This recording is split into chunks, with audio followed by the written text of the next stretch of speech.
Papunten ingkang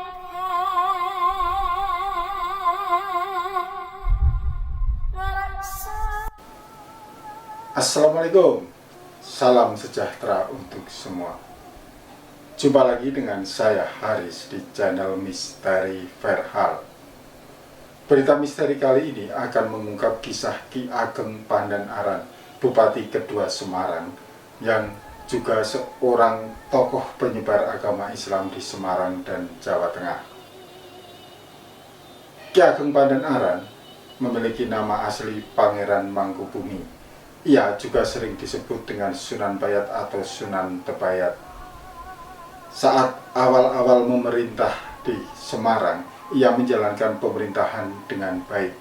Juga rajin melakukan syiar agama Islam, seperti mengadakan pengajian, khotbah Jumat, mendirikan pondok pesantren, dan juga mendirikan tempat-tempat ibadah. Ia melakukan apa yang telah dilakukan oleh bupati pendahulunya yang juga seorang ayah kandung dari Pangeran Pandanaran, yaitu Haryo Madjo Pandan. Namun, seiring perjalanan waktu, Ki Ageng Pandanaran menjadi seorang bupati yang congkak, sombong, dan gila harta. Sampai suatu ketika ada seorang penjual rumput yang berani memberikan nasihat kepada Ki Ageng Pandanaran. Meski penjual rumput itu terus dicaci dan dimaki, ia tak bosan-bosannya memberikan nasihat kepada Ki Ageng Pandanaran agar ia sadar dan kembali ke jalan yang benar. Siapa sejatinya penjual rumput itu? Simak tayangan ini sampai akhir dan jangan lupa bagikan kepada teman-teman. Namun sebelum saya menjelaskan lebih lanjut mengenai Ki Ageng Pandanaran, saya ucapkan terima kasih kepada teman-teman yang terus mendukung channel Misteri Verhal dengan memberikan komentar, like, dan subscribe. Untuk kawan-kawan yang baru pertama kali mengunjungi channel ini atau baru menemukan channel ini, segera saja subscribe dan tekan tanda lonceng agar saat saya mengunggah konten baru teman-teman mendapatkan notifikasi. Tak lupa saya ucapkan terima kasih kepada teman-teman dan juga saya selalu mendoakan kepada teman-teman agar selalu sehat, bahagia, penuh berkah dan dimudahkan dalam segala urusannya. Amin amin ya robbal alamin. Ki Ageng Pandanaran diangkat menjadi Bupati Semarang menggantikan sang ayah. Ia diangkat menjadi kepala pemerintahan Semarang pada tanggal 2 Mei tahun 1547 atas hasil perundingan antara Sultan Hadiwijaya, penasihat kerajaan Demak, dengan Sunan Kalijogo. Sebagai bupati baru, Ki Ageng Pandanaran melanjutkan usaha yang telah dirintis oleh sang ayah. Di sela-sela kesibukannya mengurus pemerintahan, ia juga rajin mensiarkan agama Islam di wilayah Semarang. Di antaranya, ia rajin mengadakan pengajian rutin, memberikan khotbah Jumat, mendirikan pesantren, dan mendirikan tempat-tempat ibadah. Ia dianggap berhasil menjalankan tugas-tugas pemerintahan dengan baik dan patuh kepada ajaran-ajaran agama Islam seperti mendiang ayahnya, sehingga rakyatnya pada kala itu hidup makmur dan damai. Namun keberhasilan itu membuat Ki Ageng Pandanaran lupa diri. Sifatnya yang dulu baik berubah menjadi congkak, sombong, kikir, dan gila harta. Ia senang mengumpulkan harta untuk kemewahan. Kehidupan mewah itu membuatnya lupa menjalankan tugas baik sebagai kepala pemerintahan maupun sebagai penyiar, sebagai pengembang ajaran Islam di Semarang dan sekitarnya. Ia tak lagi menyelenggarakan pengajian rutin, tak lagi memberikan khotbah Jumat, juga tak merawat pesantren dan tempat-tempat ibadah, dalam hal ini masjid dan musola. Mengetahui Ki Ageng Pandanaran berubah menjadi pemimpin yang congkak, Sunan Kalijaga ingin menyadarkan sang bupati. Sunan pun, maksudnya Sunan Kalijaga ya, menyamar menjadi penjual rumput. Saat menawarkan rumputnya, Sunan Kalijaga menyisipkan nasihat-nasihat kepada Ki Ageng Pandanaran. Saya tidak tahu persis bagaimana seorang penjual rumput bisa memiliki akses langsung ke bupati. Biasanya, pejabat selevel bupati memiliki beberapa asisten untuk mengurus hal remeh-temeh seperti itu. Tapi kebingungan ini tidak usah dilanjutkan agar kita tidak semakin bingung. Kita ikuti saja kisah berikutnya, yaitu nasihat dari Sunan Kalijaga yang menyamar menjadi penjual rumput. Maaf Tuan, sebaiknya Tuan kembali ke jalan yang benar dan diridhoi oleh Allah Subhanahu wa Ta'ala, ujar Sunan Kalijaga. Mendengar nasihat dari tukang rumput yang bajunya compang-camping, Ki Ageng Pandanaran marah besar. "Hai tukang rumput, apa maksudmu mengatakan seperti itu? Kamu itu siapa? Sudah berani-beraninya kamu menasehati aku," gertak Ki Ageng Pandanaran. Suaranya meninggi, menunjukkan kalau ia marah besar. Beruntung saat itu Bupati tak memiliki pistol seperti halnya Verdi Sambo. Kalau ia punya pistol dan tidak bisa mengendalikan emosinya, ceritanya bisa lain.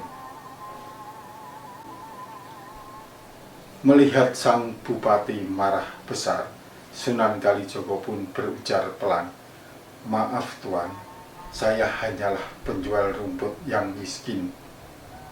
Hamba melihat Tuan sudah terlalu jauh menyimpang dari aturan.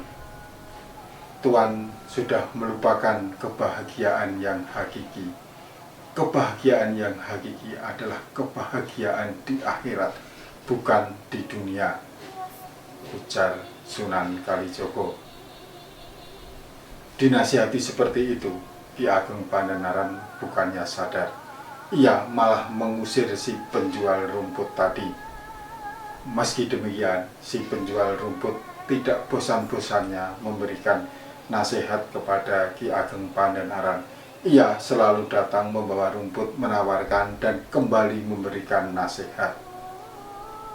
Namun Ki Ageng Pandanaran tetap tidak berubah. Khawatir Ki Ageng Pandanaran terlalu jauh menyimpang, Sunan Kalijaga pun menunjukkan kesaktiannya. "Wahai bupati yang congkak dan sombong, ketahuilah harta yang kamu miliki itu tidak seberapa dibanding harta milikku," kata penjual rumput itu. Merasa direndahkan, Ki Ageng Pandanaran sewot. "Hei tukang rumput, kau jangan mengada-ada. Buktikan kalau kau memiliki harta kekayaan," ujar Ki Ageng. Akhirnya Sunan Kalijaga pun menunjukkan kesaktiannya dengan mencangkul sebidang tanah. Setiap bongkahan tanah yang ia cangkul berubah menjadi emas. Ki Ageng Pandanaran benar-benar terpukau. Ia yakin penjual rumput itu bukan orang sembarangan. Ia pun berujar dengan nada yang mulai pelan, "Hei penjual rumput, siapa kamu yang sesungguhnya?" Akhirnya penjual rumput itu pun mengatakan siapa dirinya yang sebenarnya. Betapa terkejutnya Ki Ageng Pandanaran mengetahui yang dihadapinya adalah Sunan Kalijaga. Ia pun bersimpuh, bersujud dan meminta maaf kepada Sunan Kalijaga. "Maafkan saya Sunan, saya sangat menyesal atas semua kekhilafan saya selama ini. Jika Sunan tidak keberatan, izinkan saya berguru kepada Sunan," pinta Ki Ageng Pandanaran. Baiklah Ki Ageng, jika kamu benar-benar ingin bertaubat, saya bersedia menerimamu menjadi murid. Besok pagi-pagi datanglah ke Gunung Jabalkat. Saya akan menunggumu di sana. Tapi ingat, jangan sekali-kali membawa harta benda sedikit pun, ujar Sunan Kalijogo. Dengan tekad bulat, Ki Ageng Pandanaran pergi ke Gunung Jabalkat. Ia menyerahkan jabatan bupati kepada adiknya. Setelah itu, ia bersama sang istri meninggalkan Semarang menuju Gunung Jabalkat di daerah Bayat, Klaten. Namun, Ki Ageng Pandanaran lupa mengingatkan kepada sang istri agar tidak membawa harta sedikit pun. Karena tak ada peringatan apapun, sang istri memasukkan seluruh perhiasan emas dan uang dinar ke tongkat yang akan dibawanya. Dalam perjalanan, sang istri selalu tertinggal jauh dengan Ki Ageng Pandanaran karena keberatan membawa tongkat berisi emas dan uang dinar. Ki Ageng Pandanaran baru tahu jika sang istri membawa perhiasan dan uang setelah mendengar istrinya teriak minta tolong. "Kang Mas, tolong, wonten tiyang salah tiga." Artinya, "Kang Mas, tolong, ada 3 orang penyamun." Mendengar teriakan sang istri, Ki Ageng Pandanaran pun lari mendekati sang istri. Ia mendapati 3 orang penyamun ini sedang berusaha merebut tongkat yang dibawa oleh sang istri. Melihat aksi para penyamun itu, Ki Ageng Pandanaran pun berujar, "Hai manusia, kenapa tingkahmu seperti domba?" teriak Ki Ageng Pandanaran. Rupanya Ki Ageng Pandanaran sejak diterima menjadi murid Sunan Kalijogo, ia menjadi sakti mandraguna. Setiap ucapannya bisa menjadi kenyataan. Dari 3 penyamun itu, salah satu pemimpinnya yang bernama Sambangdalan tiba-tiba wajahnya berubah menjadi domba. Para penyamun itu pun ketakutan. Sambangdalan pun meminta maaf dan meminta agar diterima menjadi murid Ki Ageng Pandanaran. Akhirnya Ki Ageng Pandanaran pun memaafkan kesalahan Sambang Domba, memaafkan kesalahan penyamun tadi, ke pemimpin penyamun yang bernama Sambangdalan. Namun wajahnya tetap mirip domba, tidak bisa berubah seperti sedia kala. Sambangdalan ini di kemudian hari menjadi murid Ki Ageng Pandanaran dan mendapat julukan Syekh Domba. Setelah itu, Ki Ageng Pandanaran bersama istri melanjutkan perjalanan ke Gunung Jabalkat. Tak berapa lama sampailah ia ke Gunung Jabalkat. Kedatangan mereka pun disambut hangat oleh Sunan Kalijogo.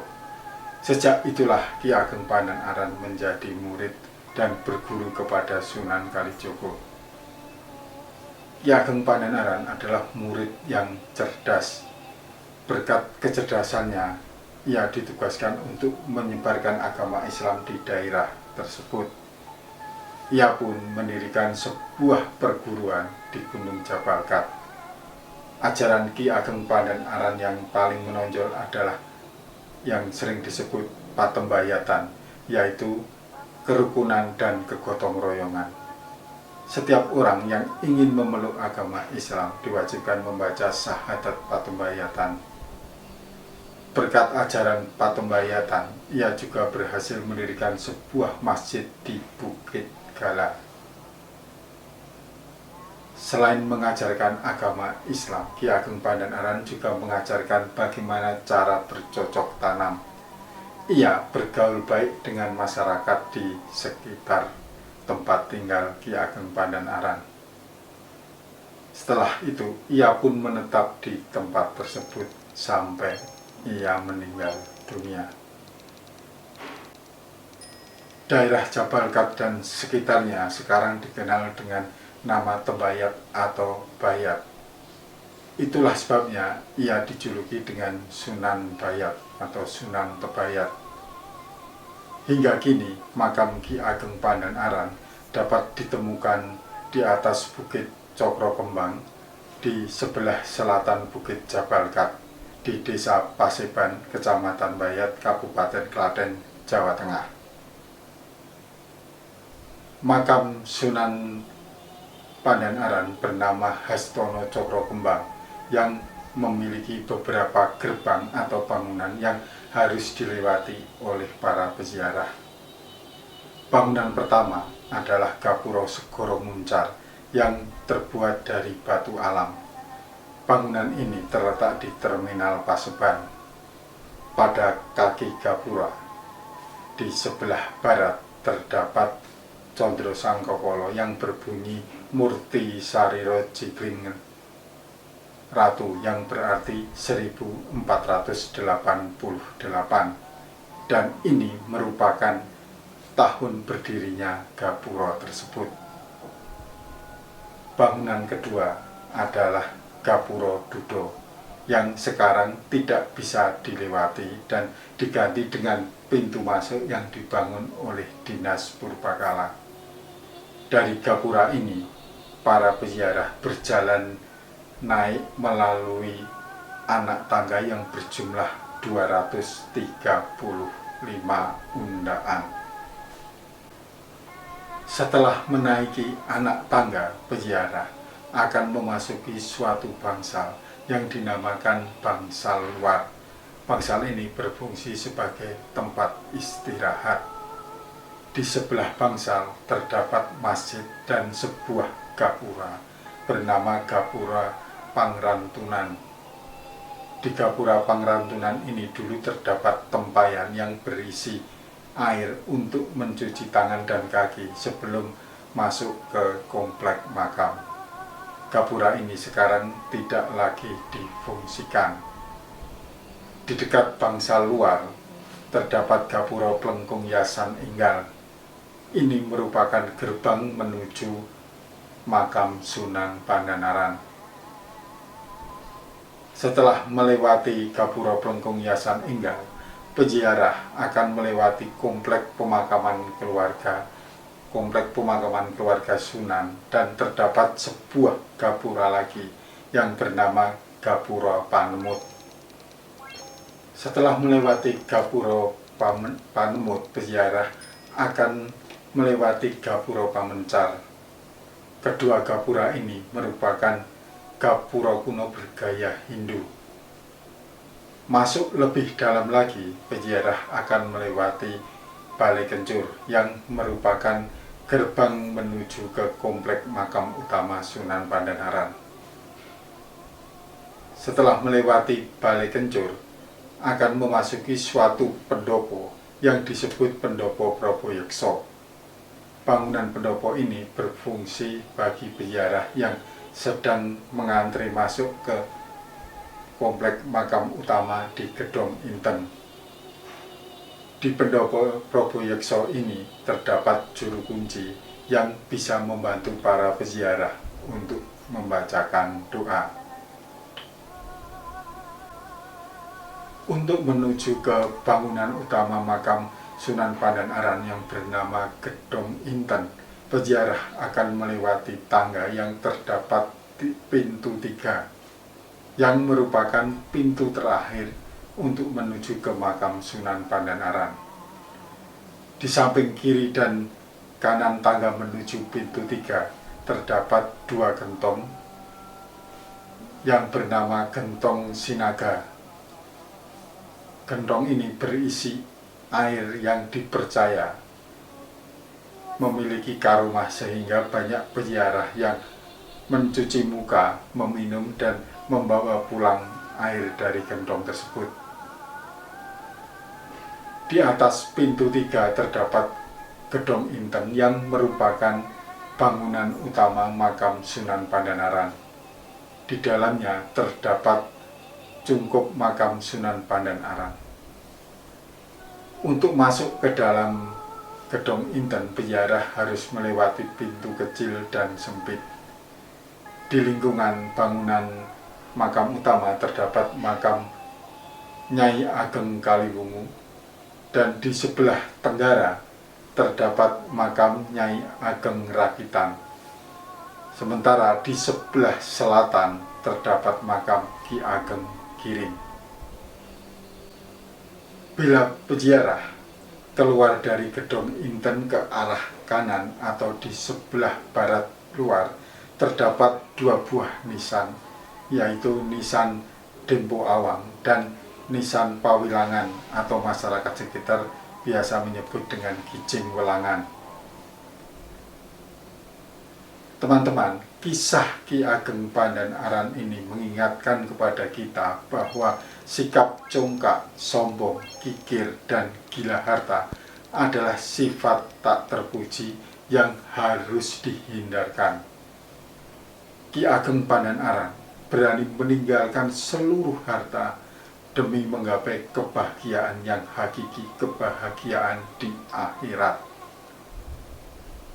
Untuk teman-teman yang memiliki cerita misteri atau cerita horor dan ingin menjadi narasumber misteri Verhal, segera kirim ke kisahnya ke alamat misteri.verhal@gmail.com, atau kalau teman-teman tidak mau mengirim lewat email, bisa menulis message di Facebook atau Instagram yang alamatnya ada di kolom deskripsi.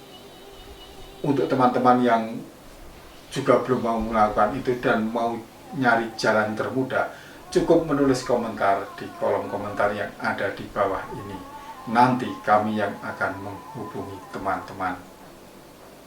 Jangan lupa ikuti terus channel Misteri Verhal, karena episode mendatang saya akan membawakan berita misteri atau cerita horor yang lebih mencekam. Sampai jumpa. Wassalamualaikum warahmatullahi wabarakatuh.